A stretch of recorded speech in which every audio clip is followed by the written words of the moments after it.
Hello, everyone.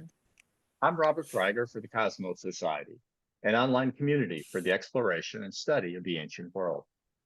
Guided by traditional classical studies, modern online tools, and our interest in the ancient Greek world. Membership to the Cosmos Society is by application at our website and is open to all interested people, and there's no cost. Among other learning activities, we offer reading groups for original ancient Greek and Latin works, both in English translation and in the original language. We particularly encourage non-professionals to seek a welcoming environment for learning and discussion. Today, we are here for the Cosmos Society's Open House Conversation Series, a periodic discussion we hold with interested leaders in the study of the ancient world. And our speaker today is Professor Gregory Nagy. He'll be talking on the topic of looking backwards, viewing the Odyssey and even the Iliad through the lens of Odyssey 24. I want to welcome Professor Nagy, and I want to share a little bit of his biography. It's way too long to share all of it, but Professor Nagy is the Francis Jones Professor of Classical Greek Literature and Professor of Comparative Literature at Harvard University. He's the author of numerous books and articles, some of which we listed on our bio on the website. Particularly pertinent to our audience is he's been teaching a version of the Greek Heroes class at Harvard for over 35 years. And he brought that project online more than a decade ago with the very innovative Heroes X online course, which gave birth to our very own Cosmos Society. So Professor Nagy has given a number of open house presentations in the past, and we're absolutely thrilled to have him back to join us today. So we welcome you, Professor Nagy. To do is spend about 40 minutes to let you speak, and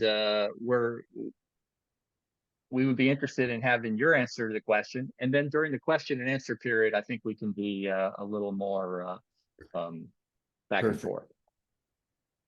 But maybe one thing that might be different from other visits that you've had is that in my old age, I have come to see that our intergenerational mission of learning is so important that sometimes first name, last name distinctions can get in the way. And so I say, even to college students who are taking what is the daytime version of Heroes X, which for me now is the real core of my content.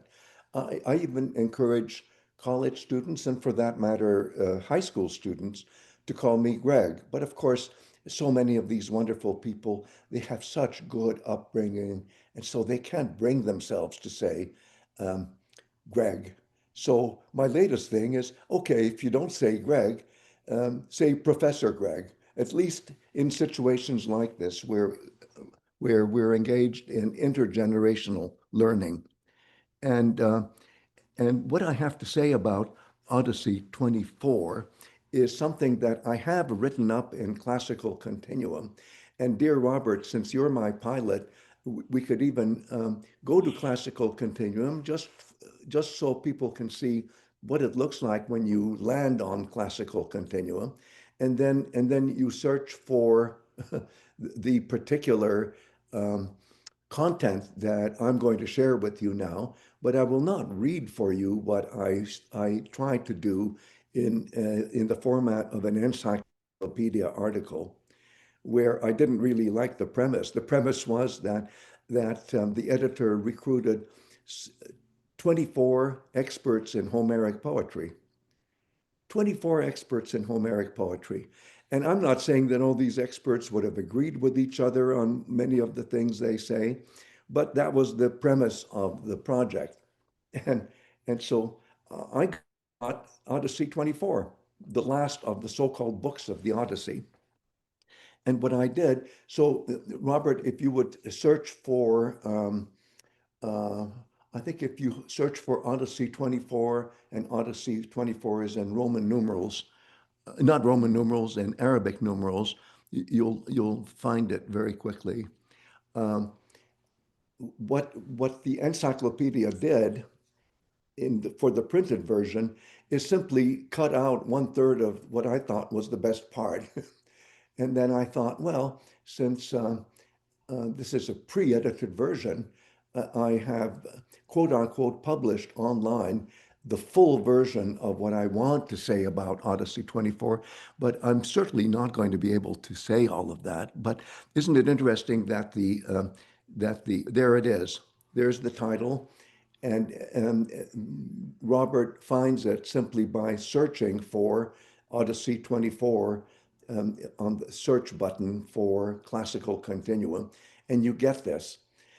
And if you scroll down a little bit, dear Robert, you'll see a wonderful etching by Flaxman, who actually uh, did illustrations for almost all of the 24 so-called books of the Odyssey. And he certainly did one for 24. And here you see Hermes, the conductor of Psyche. I pronounce it in 4th century Greek pronunciation, Athenian Greek pronunciation, since, um, since that's the easiest way to pronounce Greek, and for that, classical Greek, and for that matter, Homeric Greek for us in the 21st century. And I'm not going to go into linguistic disquisition about why a 4th century pronunciation is better than the 5th.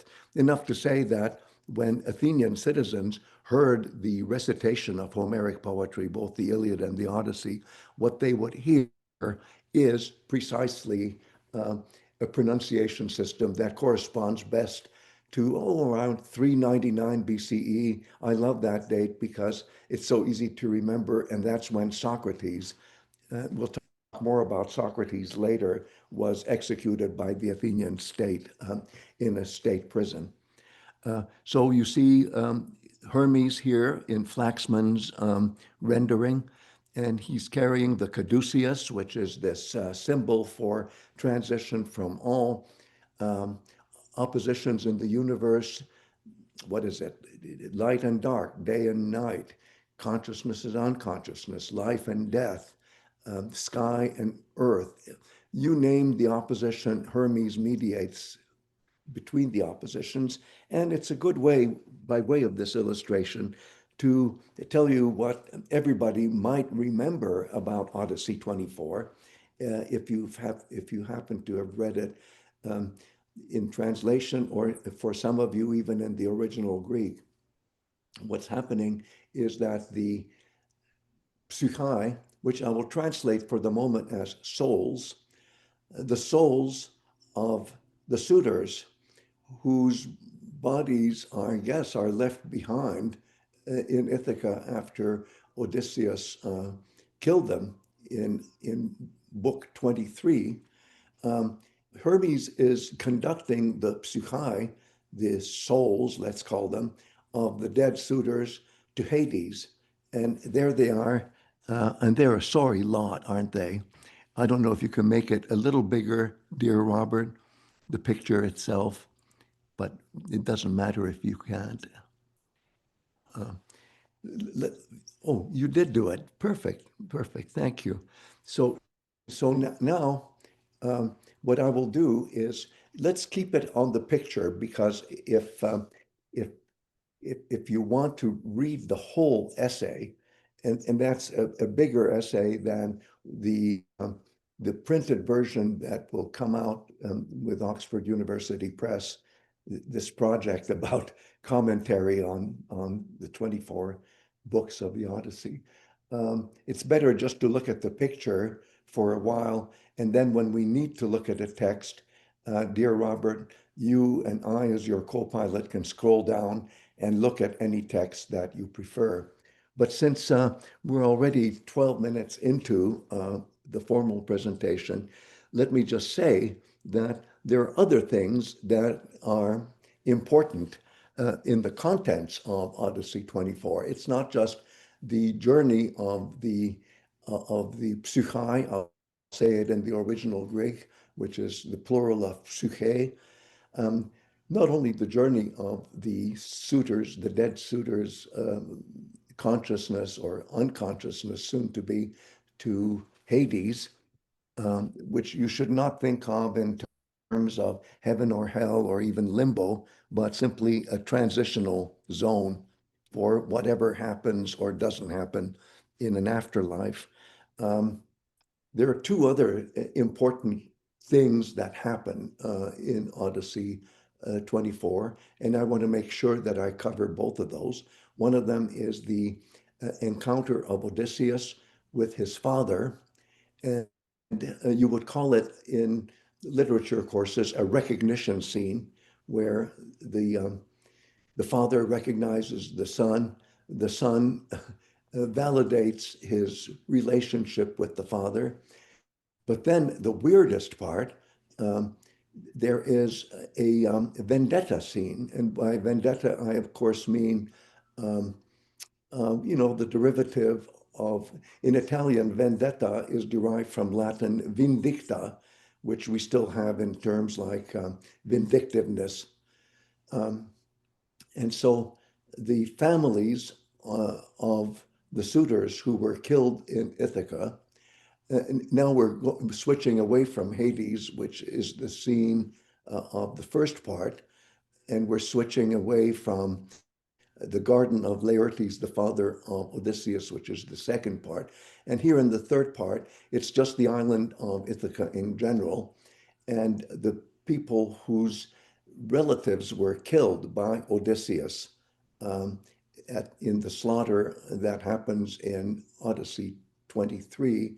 They want to have vengeance.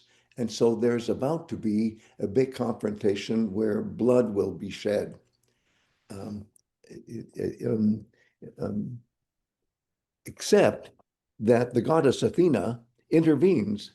And although there's one death, after that, Athena says, all right, no more feuding. This has to stop. Society has to reestablish itself.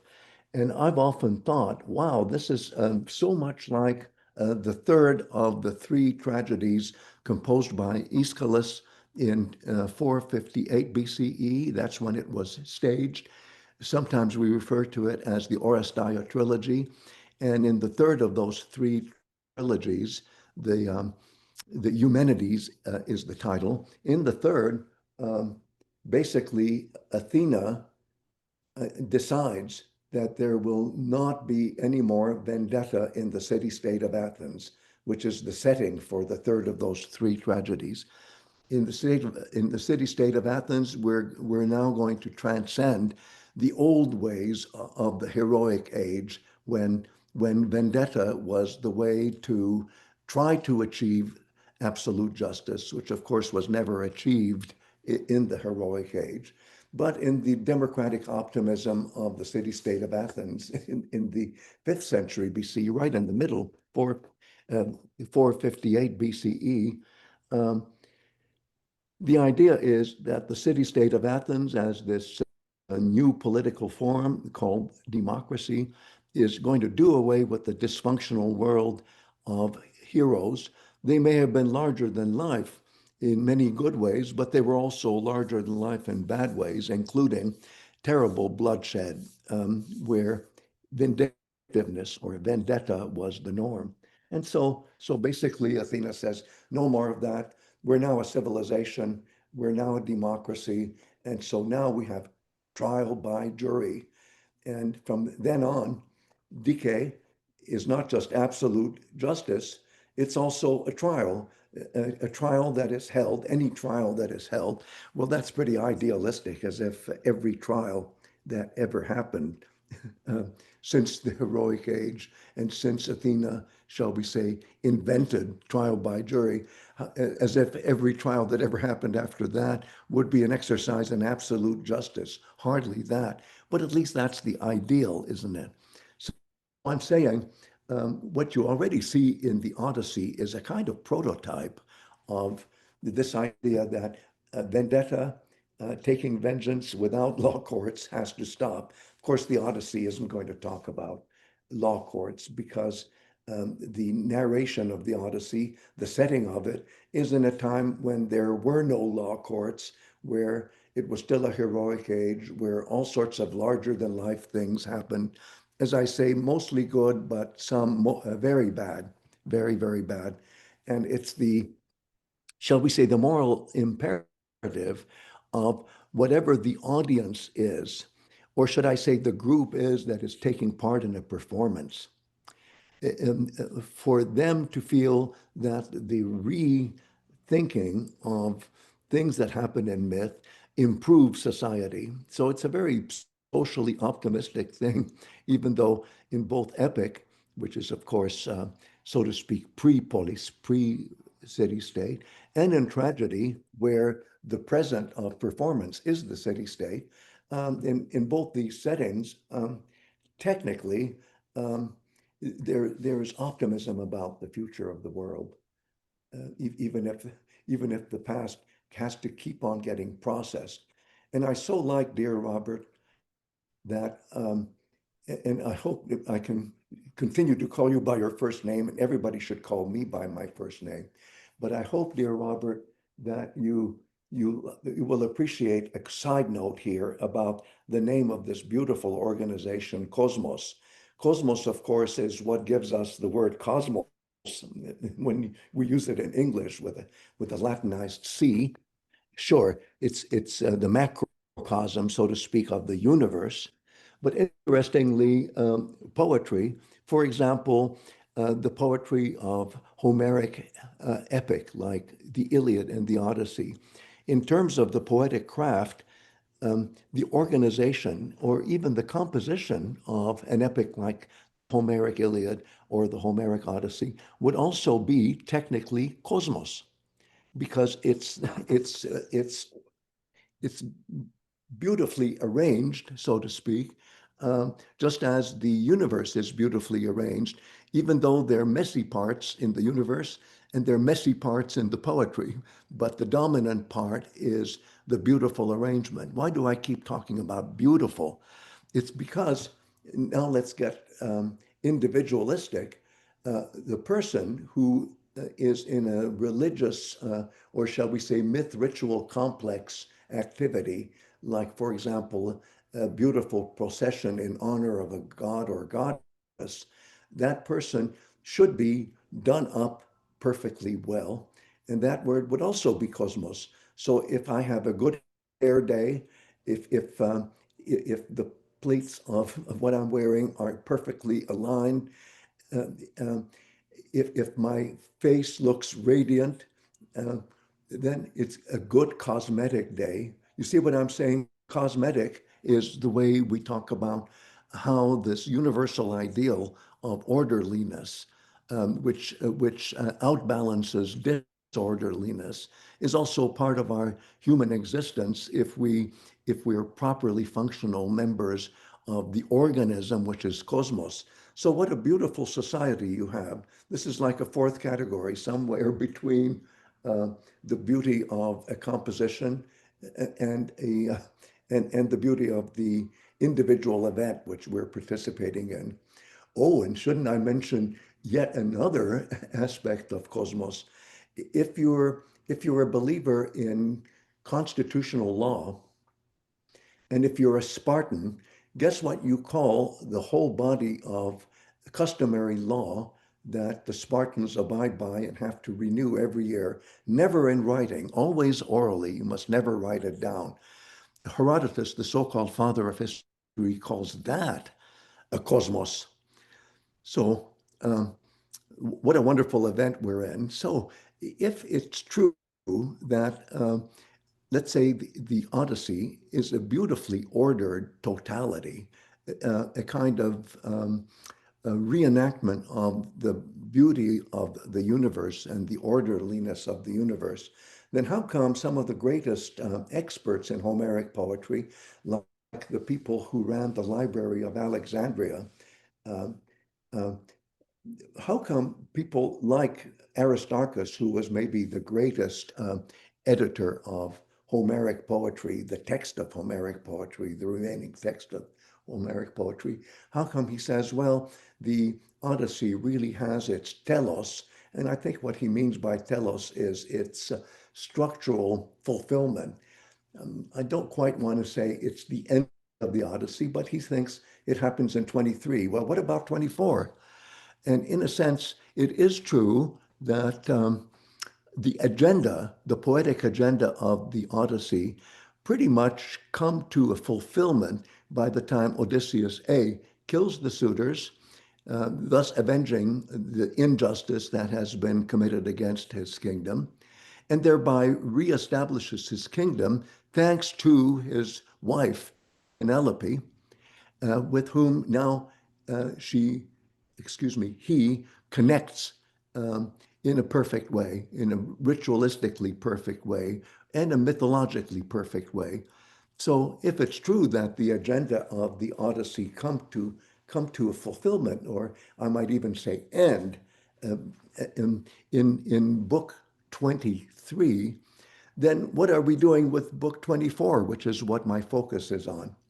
Well, I argue in what I'm going to say for the next half of what I'm presenting, or a little bit less than half, maybe the last third, is that in a sense, Odyssey 24 marks a closure, or at least a temporary coming full circle of not only the Odyssey, but also of the Iliad. That's the thesis of what I'm saying. It took me a long time to get to the thesis. And of course, because I, I was fortunate enough to have as my mentor, he wasn't really my professor because I was already an assistant professor. But because I was fortunate enough to have as a mentor Albert B. Lord, who I think makes Harvard more famous than before, because he, as well as his mentor, Milman Parry, shall we say, pioneered the study of oral traditions as that study applies to Homeric poetry.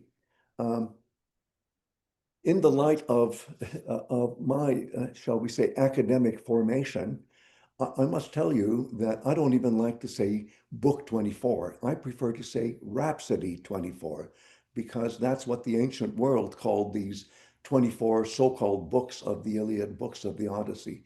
Sure, there were 24 scrolls, papyrus scrolls of the Iliad, 24 papyrus scrolls of the Odyssey. And I'm happy if you say scrolls, because after all, we don't have live performances attested anymore. All we have is a written version of the Iliad and Odyssey. But I think it's just better to say, when you're really thinking in terms of composition, um, to say Rhapsody, because these amazing marvels of poetry, which took, my latest version is about 2,000 years of the most highly refined interaction between composer and those who were listening to the composer performing the composition.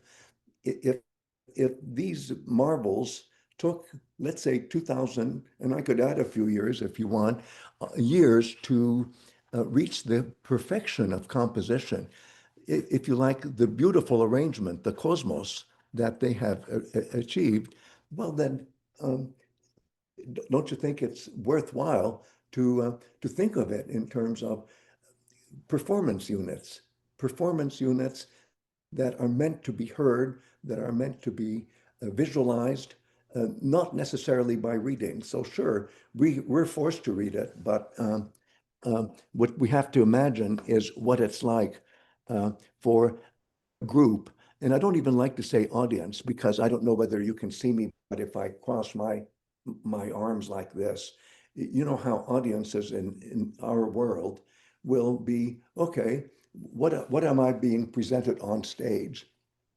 That's not the way the ancient world works in their song culture, which is a wonderful term that was not invented by me, that can be used for that kind of culture. In a song culture, it's very important to keep in mind that there's no such thing as a passive audience. There's a group, and sure, there's a virtuoso performer, but there are virtuoso listeners as well who know every nook and cranny of the tradition, either because they've lit so long or because they're well educated, whatever. And even if you're not well educated, it still works beautifully. By the way, that's the beauty, I think, of the poetry of Virgil.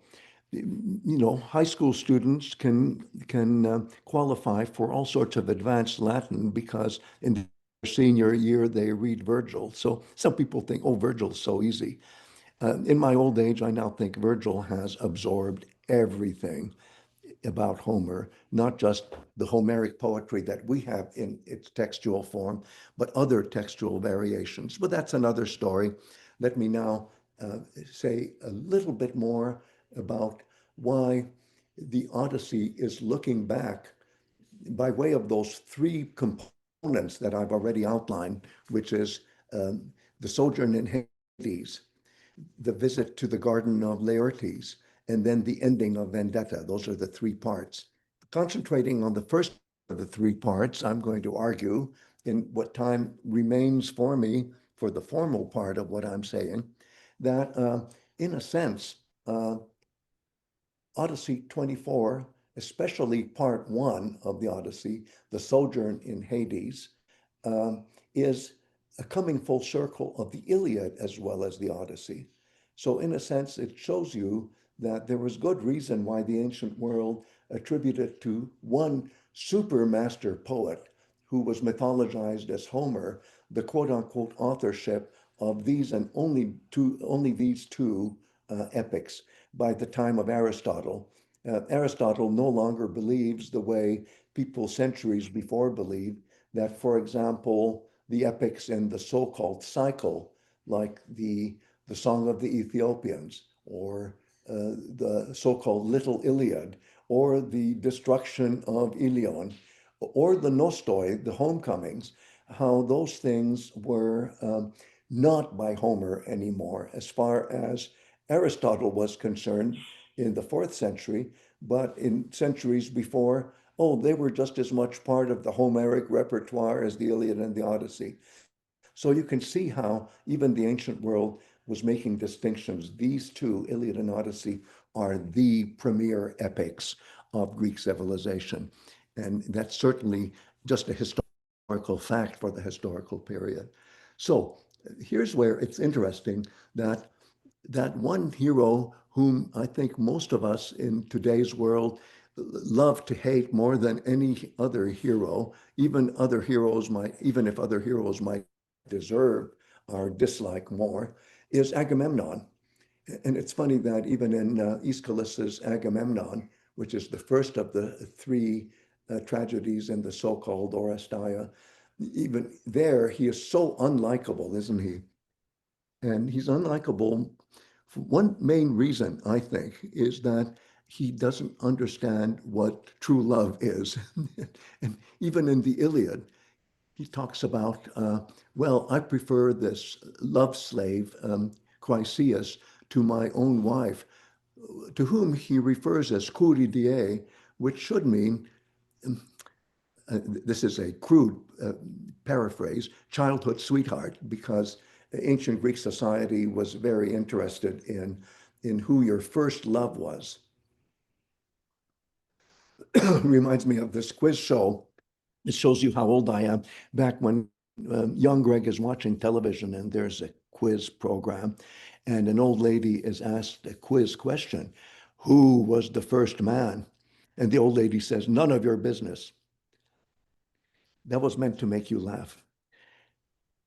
And anyway, so we don't like Agamemnon, and and um, and yet it was because of Agamemnon's ego, we could well argue, that Achilles was trapped into a, um, a very drastic move where he withdraws himself from his own comrades.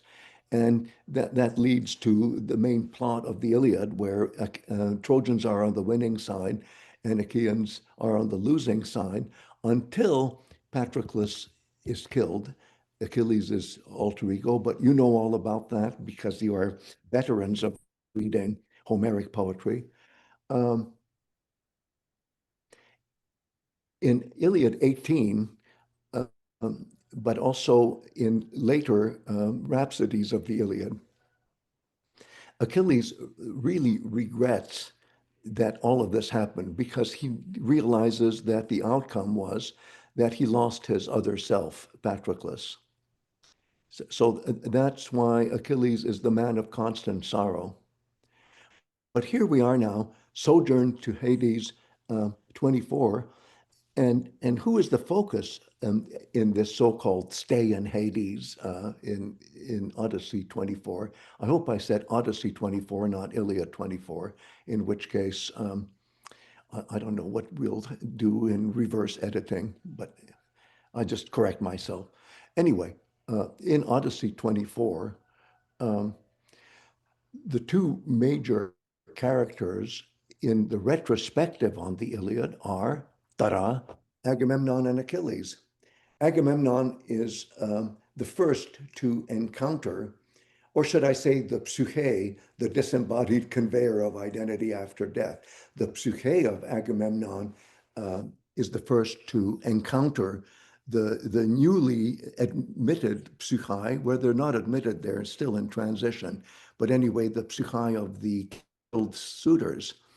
And then there is, next thing you know, there's the psyche of Achilles.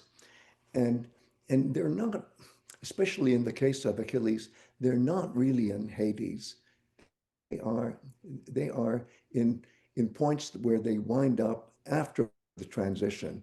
And this is especially true for Achilles. And Kelly and Hunt, it can be witnesses, as well as uh, Janet and Elaine and Sarah, that one of the first things we do in March when we go on travel study and visit important Greek sites, at the sanctuary of Hera, there's a beautiful meadow of asphodel, which is this kind of ghostly plant. It's beautiful, but it's the special plant of Achilles in his own private paradise. And Achilles is already, so to speak, located in his own private paradise, but he can make contact in Hades with transitional figures like the psyche of the suitors, and he can meet up with Agamemnon. And here's my point. I have 10 minutes to elaborate this. Um, Agamemnon and Achilles, or if you want to be technical about it, the psyche of Agamemnon and the psyche of Achilles, they have a dialogue. They have a real dialogue. And it's not that they're good friends now, they're still very distant from each other, but they're truth tellers now, and their egos don't get in the way. And what's beautiful is that Agamemnon, the guy you like to hate, is the one who says, Achilles, you are Olbios, Olbios. You are truly blessed. And he's using a language which people in our world, let's pretend we're a Homeric audience in the 5th or 4th century. In our world, Olbios means uh, fortunate in our material world, but it means blessed in the world of heroes who achieve a form of, um, I should say, intellectual, moral, and emotional happiness uh, after death in their various ways of having afterlife. And it's not that everybody gets to be rewarded like that. Some people are just lost forever in the transition of Hades, or we just don't know about them. But people like Achilles are very much there. And the historical fact is that Achilles was worshipped as a cult hero in the historical period. Let's call the historical period the classical world. Let's say the world of Aeschylus 458, if you want to think of one date. Um, but even weirder, other larger than life figures like Agamemnon, whom we don't care for, is also worshipped as a cult hero.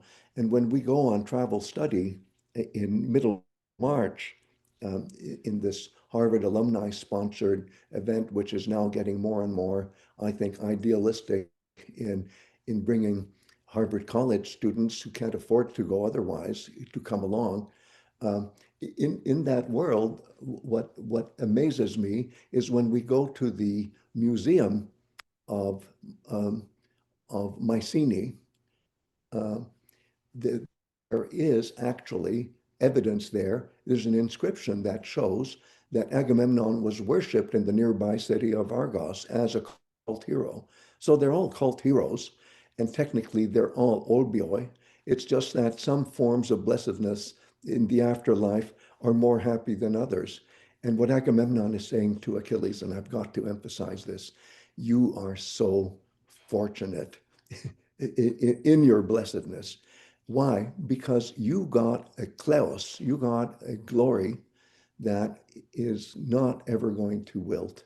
And so he's repeating what Achilles' fondest wish is in Iliad 9, where in verse 413, Achilles says, well, I may give up a long life.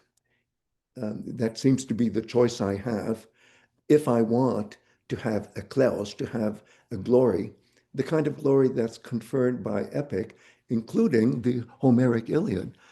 But I'll have a glory that is aphthiton, unwilting. And the metaphor there is it's like a beautiful flower that will never wilt, will never lose its color, never lose its aroma, and it'll just be there. And of course, the wonder for us is that here we are in a post-oral poetry world, at least in our world. And okay, we have to read the Iliad, but when Achilles says what he says in Rhapsody 9, line 413, it really is something that comes to life again, isn't it? In our hearts and minds. And so it's a wonderful vindication of the Iliad, because the Iliad programs its structure in such a way that even though Achilles is technically a loser in war because he fails to capture Troy the way Odysseus succeeds, the shall we say, the brawn or the physical might, the BA of Achilles, does not succeed in the Trojan War.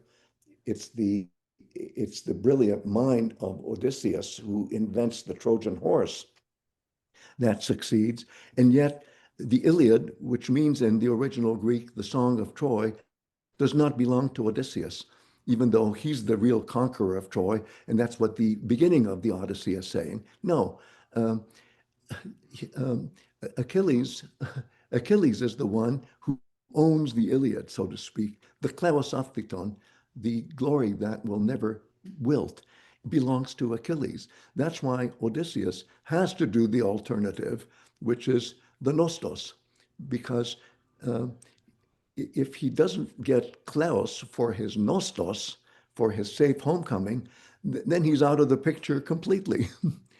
But you could say, well, isn't it nice that Odysseus can have his cake and eat it too? He has both kleos and nostos.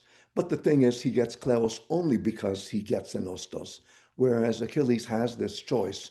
You either die young and then you're star of the Iliad, or or you go to an old age and then you're not the star of anything either.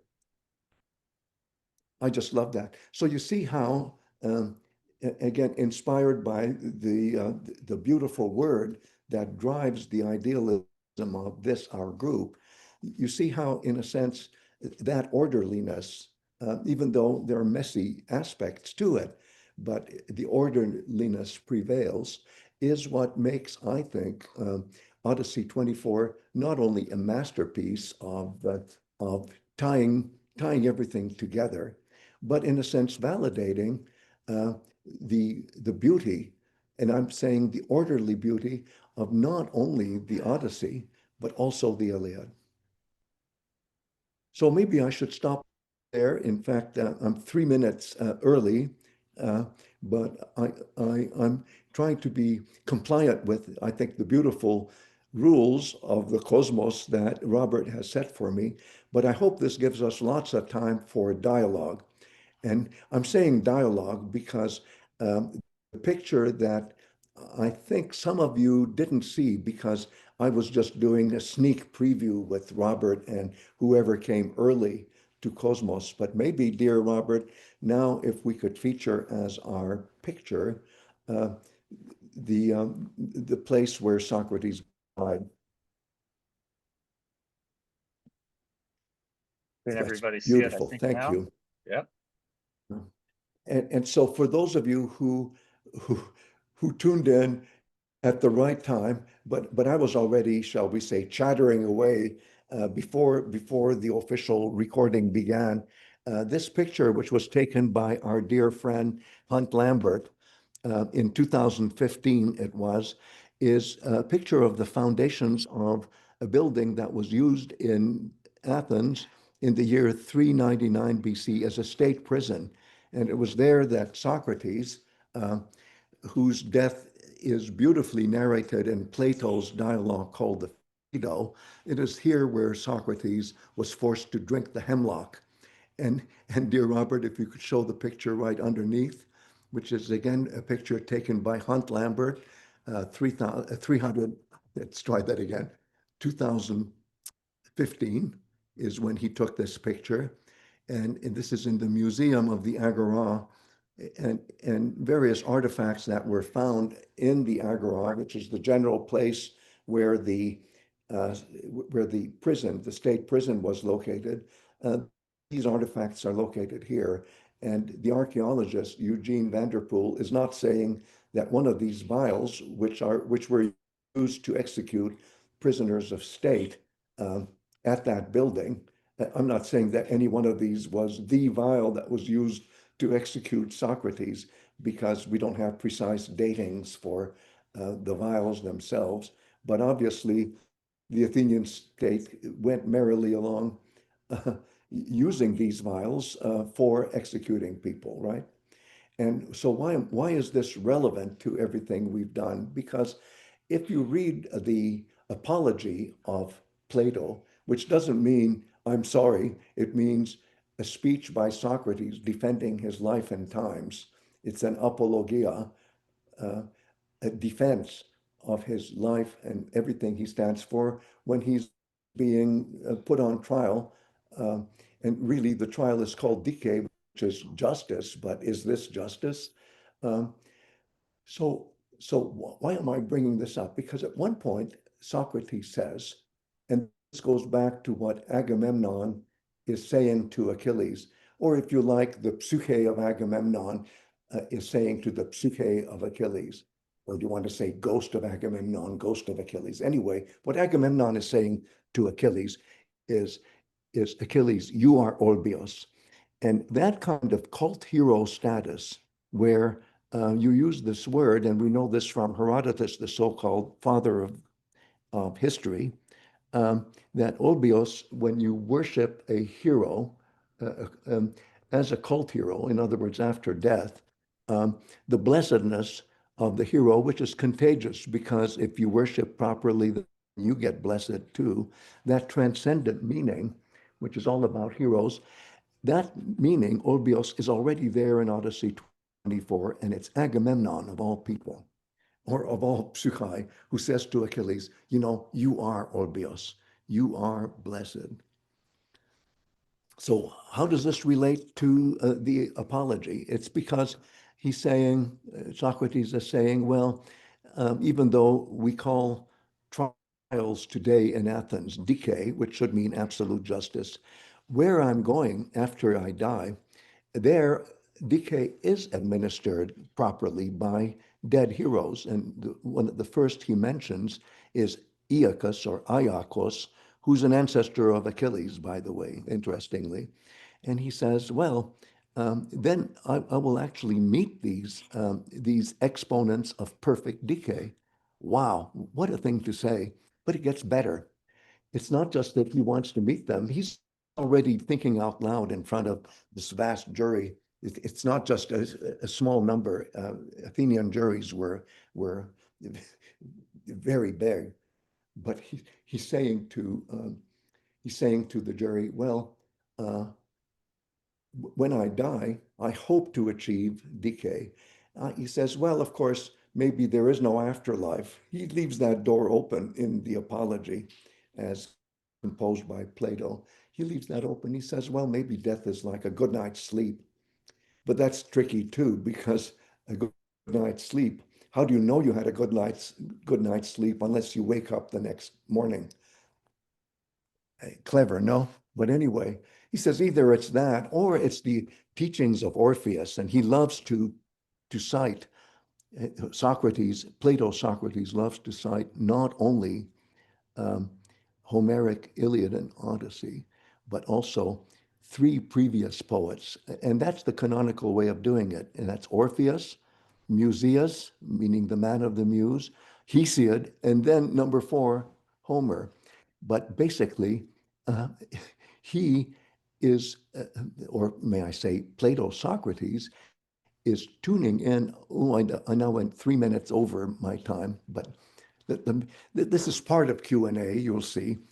Um, what, uh, what he's saying about afterlife is that um, it is basically traditions that we now can reconstruct on the basis of the sayings of Orpheus, this earlier figure in terms of the reception that's honored by Plato. So remember, it's Orpheus, Musaeus, Hesiod, and only then Homer. And in Orphic traditions, what you would have when your psyche departs your body is in the transition of Hades. Um, if you're just and you're ruled as just by heroes like Achilles' ancestor, then you have your own, shall we say, paradise that is shared by heroes. So that's what Socrates is saying is, I'm hoping that that Orphic teaching is what really happens. And if it happens, here comes my punchline. I want to have dialogues with the heroes. And and I want to have dialogues with those heroes who were unjustly treated, like Ajax, but I also want to have dialogue with the person who really understands decay, ultimate justice. And you know whom he names? Achilles. But this way, Plato himself, or Plato Socrates, reinterprets Iliad 9 and Iliad 18, because if you put the two together, it turns out that if Socrates really did have a chance, or does have a chance to have an interview, or may I say it better, a Socratic dialogue with Achilles, then we can relive the Iliad as well as the Odyssey. So you see how Socrates is relevant to everything I've been trying to say, because in the afterlife, if it's transitional, we can have our cake and eat it too. We can have um, Odyssey and the Iliad. All That's right. it, dear Thank Robert. you. Thank you. I want to open the floor to questions because I know we're going to have plenty of interesting questions. Oh, I So, hope so. yeah. So, use your, I don't know, raise a hand or use your emoji. All right. Georgia, I'm going to let you go first. Oh, thank you very much. Thank you very much. I Oh, I know you, Greg. it's Yodia. Oh, Yes, another friend. I'm so happy to see you. Wow. yes, likewise. So you told me for the first minute I should call you Greg, but now in due honors I should call you Professor Gregory Nagy and everything, all attributes. No, no, no. No, that was Please let's revive our former learning experience. okay. Thank you So, very much. Just for the record, I think the reason we didn't laugh at the joke was because we were all muted. I think this is why you couldn't hear the laughs. Just to know, know that your joke fell flat. So, thank you again very much. It's wonderful, as always. Such a joy. May I just say a couple of things? Because you mentioned, the vacation of Agamemnon by Achilles. What strikes me as kind of interesting, to say the least, is the fact that Achilles speaks first, and he just calls him son of Atreus without any attribute. While yes, it's beautiful. Yes, well, yes, well, like Agamemnon, of course, calls him Orpheus, and this is such a contrast, yes, such a yes, because actually he's left with nothing. He's naked, there, exposed, yes, Agamemnon, yes. and the tragic irony on top of that is that Achilles refers to him as the former, let's say, master of honor. And Yes, yes, and yes. while he was actually suffered from being dishonored by him. So these are, always, the great I joys love and this. treats, Oh, yeah, that's treats, brilliant, brilliant, by brilliant. Homer. But just my question would be the following, and because as we know, we all admire and read Douglas Frame, of course, and Hippolyta is, let's say, very formative in the sense of the concept of the Yeah, epics and its creation. yes. I was wondering about, obviously, your opinion. What do you think about the fact that the Odyssey, we considering being the telos of the project, so it's the Yes. last of that in a way finalizes the set, and it Yes. ends with the three men, Laertes, Odysseus, and Telemachus. Yes. Somehow I cannot get over the idea that it's actually a very good ending for the Ionian League as a kind of perspective Oh, for, because oh, for the leadership. Sort oh of my in a God. way. So this is now these are now my thoughts. I don't want to take more time. Just thank you so much as always. Oh, my dear Georgia, you're going to laugh at this, but guess what? The the person who was editing this Oxford Encyclopedia of Comments on the Odyssey, he had asked Doug Frame to do Odyssey 24. And you and I both know, because we're friends with Doug, that he's, shall we say, he's a brilliant person, but he's a difficult person. He can be difficult. And so he said no. And I said, Doug, how could you do that? So when you read my thing in Classical Continuum, part 3 is a vindication of what Doug thinks is the function of the Odyssey 24 composition. And I summarize it, but it's also now available online. So shall we say the alternative treatment of Odyssey 24 is also online in Classical Continuum. And if you search for Douglas Frame, you can find it. But may I give you a spoiler alert for what he says? You're going to love this. He says that the Ionian Dodecapolis version of Odyssey 24, the divinity who puts an end to everything is Apollo, not Athena. And in a sense, isn't that what's happening in the Eumenides of Aeschylus, where Apollo is the foil and Athena has the right formula for what justice really is? So it's an amazing thing. If we had in classics a Nobel Prize to give to a classicist, I would want Doug to have it. But Yoria, that was brilliant. Thank you so much. Now that's a true dialogue, isn't it? Wow.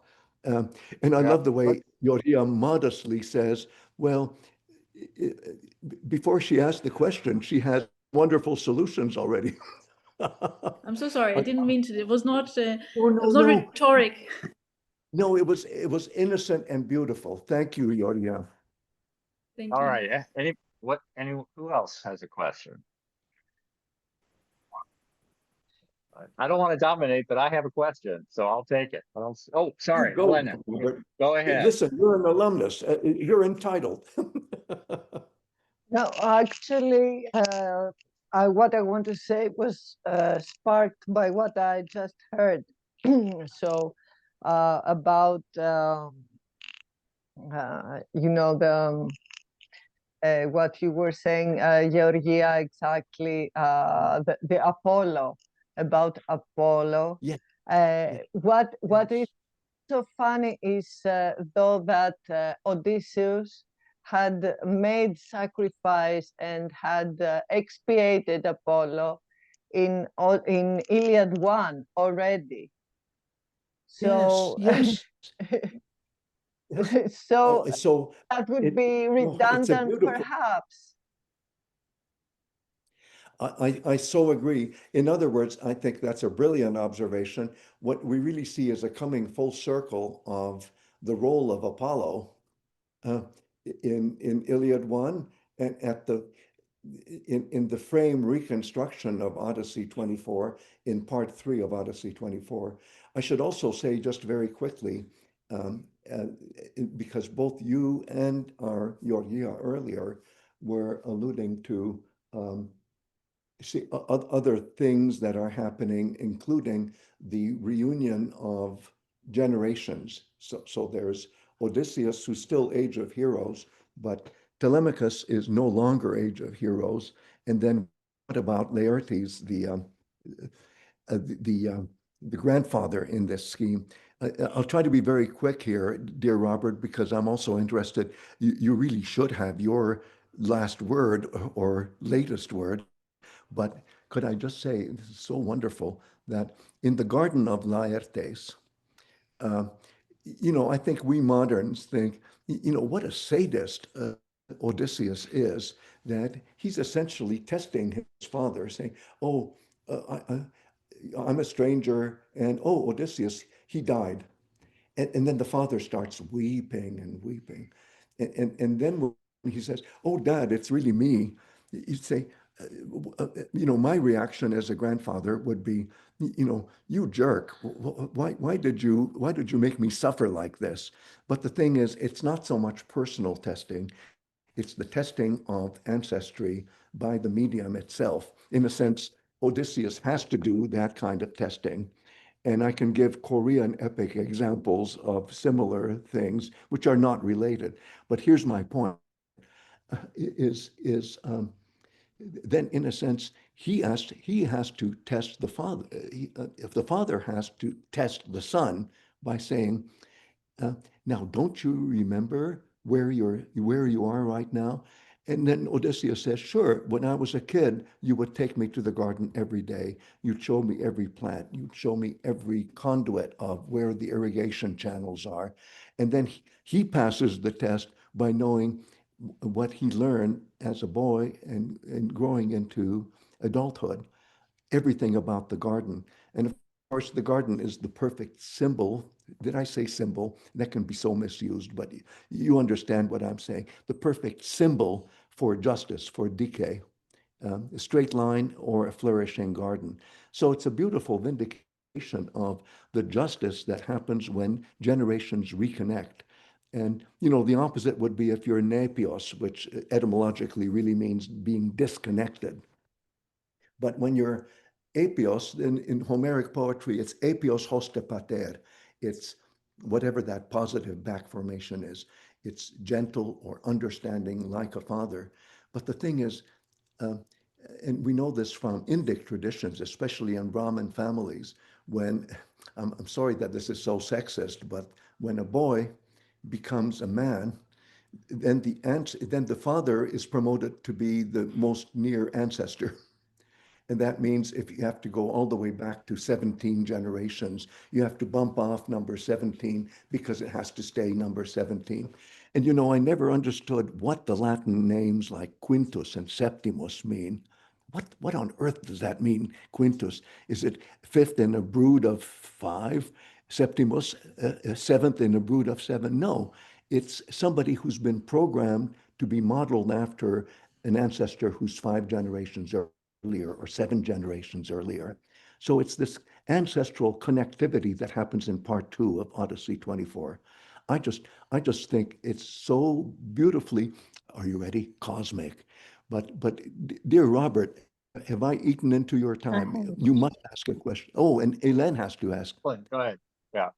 No, I just have a comment because what I really like in Rhapsody 24 and Odyssey 24 is also that we get to have a description of the funeral of Achilles, and his mother Thetis coming, and this is a beautiful scene.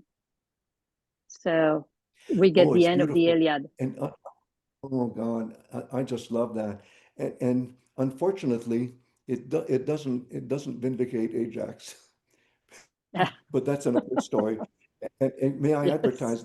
I came out very recently in 2024, I think, with a book on Ajax as this wonderfully misunderstood hero.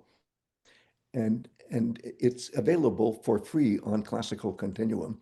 But I talk about I talk about exactly what you're saying, dear Ilan, about the funeral and the funeral games for Achilles, and then the retrospective of Achilles's, shall we say, outcome, and how.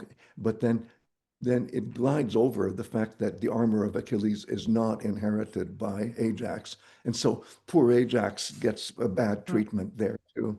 But that's another Yes, story. indeed.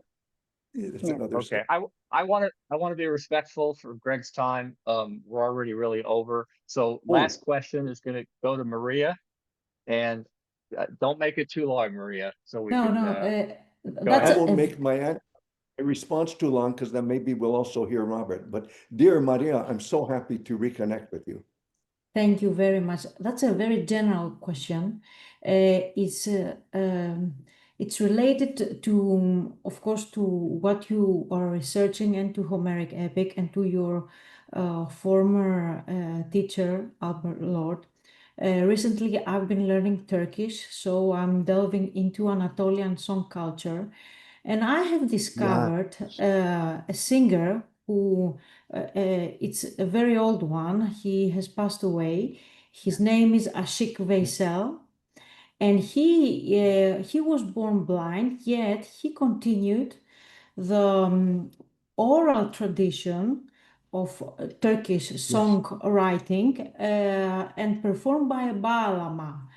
So I was wondering when, Homerists went to, okay, they said, okay, we are going to do our research in Yugoslavia, okay? Why didn't they, for example, search into Anatolian folk culture? Because the oral performance is very much alive yes. in Turkish song culture. Very much, very much. So, dear wonderful Maria, and I'm watching the time, but don't worry about my time. I'll worry about your time. So, but I'll try to be brief because I would really like Robert to have the last word. But just very, very quickly, um, it turns out that, and it was Albert Lord who told me, uh, Milman Parry originally was trying to get a visa to the Soviet Union, the former Soviet Union, where he was going to study Kyrgyz oral traditions, which are Turkic, which are, they're cousins of, and he was denied the visa. So the Bosnian adventure was a consolation prize. Isn't that funny? Yes, okay. Thank you But very one much. last, just one very quick thing. This wonderful singer's name, Ashik, in Turkish, um, it's like the singer of a lyric performance is what it's supposed to mean. But if you take it further back, it's a Sufi term for lover. So it's the perfect, Exactly. Ashik it's the means to, lover. In other I'm words, I'm in love. yeah, I'm in love. And so it's very much like the Provençal troubadour. Oh, but and if you like, let's exchange emails because I have several essays I, about. I, I will I will I will send you Please, a publication in Turkish which relates so Homer with Ashik Veysel. Okay? perfect. Okay. Oh, I love it. All Thank you right. very Archie. much. Okay, Robert. Okay. Robert, you're on. You have to say something. All right. Here's my question. So we see some just delightful female characters in the Iliad and the Odyssey. And Yes. I thought in your essay you were talking about the role of Penelope and Oh, yeah. Clytemnestra.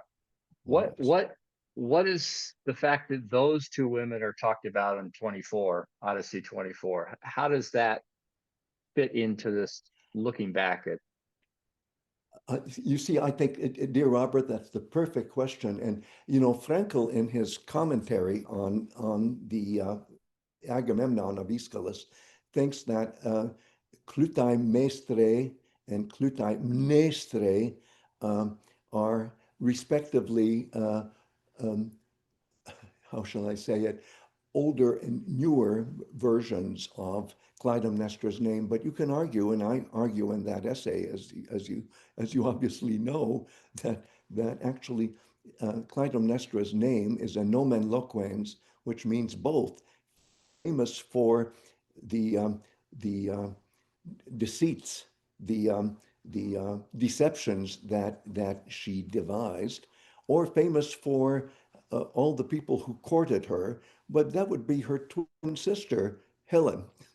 And so then we get into this big thing about how Helen is a goddess in Sparta, but in Ionian, she's not a goddess. So she's kind of demoted in the Iliad, but she's definitely promoted in Odyssey 4. Odyssey 4 has to acknowledge the the local the local power of Helen as a goddess. So I'm not answering the whole question, but may I advertise another book?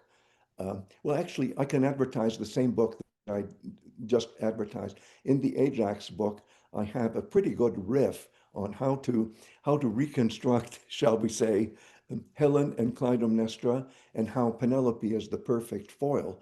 And it's interesting, isn't it, that Penelope is a Spartan. She is a Spartan, just like Clytemnestra and Helen. So don't you see? I bet you're already thinking this, that there is a, shall we say, local versus Panhellenic contrast here between two female figures, where we have lots of comparanda, so much. But you know, Robert, you should write a book about that. I'm too old. This could be a good project for you. Okay, excellent. Thank you so much. So let's thank our speaker and we'll bring the recording to a close then, right? Thank you so much.